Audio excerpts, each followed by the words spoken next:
You said body weight बढ़ता है. That means because obesity is such a big problem in our country. तो क्या मोटापा भी joint pain का एक बहुत बड़ा reason है? Yes. Actually, it affects two ways.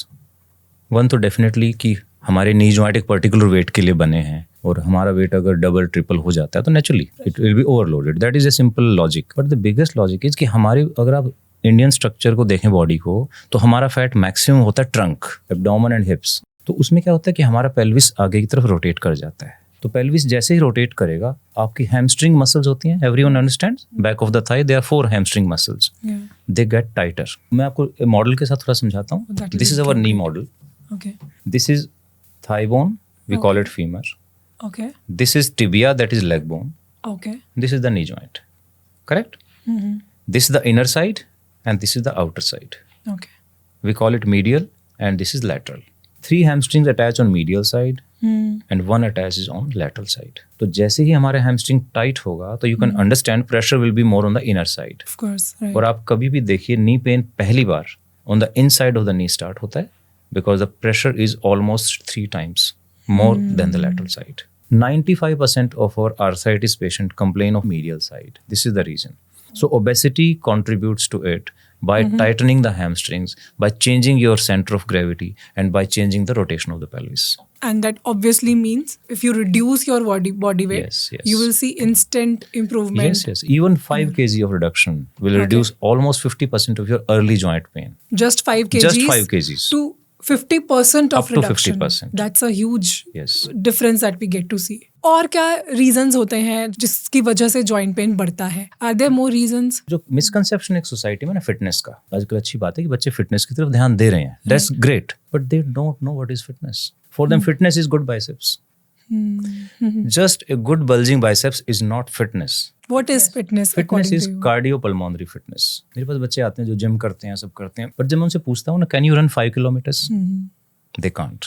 Yeah. So ultimately जो फिटनेस है वो है कि आपका हार्ट और लंग कितना स्ट्रांग है.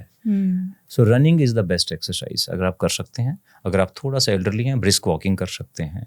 सो these are the 2 of the basic and best exercises. हाँ, मसल बिल्डिंग आप कर रहे हैं, ग्रेट, लेकिन मसल बिल्डिंग के लिए जो प्रोटीन्स ले रहे हैं, वो जो सप्लीमेंट्स ले रहे हैं, इट्स रियली हार्मफुल.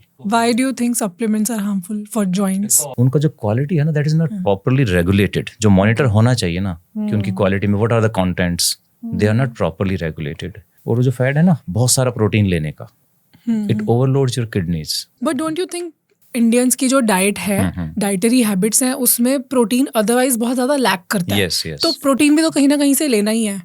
अब सप्लीमेंट्स हम मना कर देंगे तो फिर कहाँ जाएंगे? Like what's the solution? Protein कम लेना गलत है क्योंकि most of us are vegetarians. Agreed. But protein बहुत ज्यादा लेना भी गलत है. Because protein has to be processed somewhere. Body में जाकर कहीं मेटाबोलाइज तो होगा ना. It has to be filter through kidneys. तो हमारा किडनी का भी एक लिमिट है. तो उसके बाद आपको लॉन्ग टर्म इफेक्ट्स आते हैं. तो आप प्रोटीन लें, कोशिश करें कि नेचुरल सोर्सेज से लें. तो cardiopulmonary fitness, good amount of protein from natural sources. That is something which will keep you in good shape and your joints healthy. अच्छा, फिटनेस में ही मैं 1-2 चीज़ें और डिस्कस करना चाहती हूँ. कुछ जिम वाली इस तरह की exercises which somewhere puts pressure on your knees. For example squats and in fact weighted squats. Yes. या फिर इस तरह की कुछ भी और वेटेड एक्सरसाइजेज जिसमें आप बेंड करते हो या स्क्वाट पोजिशन में आते हो. तो वो जॉइंट्स के लिए कैसी होती हैं? इसके लिए मेरा एक थोड़ा सा एडवाइस है for gym trainers and people who are instructors. It's their responsibility कि जब हम वेट लिफ्ट कर रहे हैं ना, keep a watch on the knee. Okay. अगर लिफ्ट करते हुए या स्क्वाट करते हुए your knees are going inwards, okay, that means you are going to damage your knee cartilage. आपको लॉन्ग टर्म में नी पेन होगा. तो उसके लिए क्या करना है? सबसे पहले work on the core and pelvic muscles. जब आपका कोर और पेल्विस स्ट्रांग होगा तो आप स्क्वाट करते हुए आपके नी आउटवर्ड जाएंगे. They will not collapse inwards. तो ये एक टेल टेल साइन है. ओके. आप मिरर में खुद भी देख सकते हो कि जब मैं वेट लेके स्क्वाट कर रहा हूँ, मेरे घुटने अंदर की तरफ कोलैप्स तो नहीं कर रहे हैं. राइट. तो ये एक बेसिक चीज है. और बहुत कम लोग हैं जो पूरी काइनेटिक चेन पे काम कर रहे हैं. Kinetic chain means core muscle, pelvic muscles, gluteals and.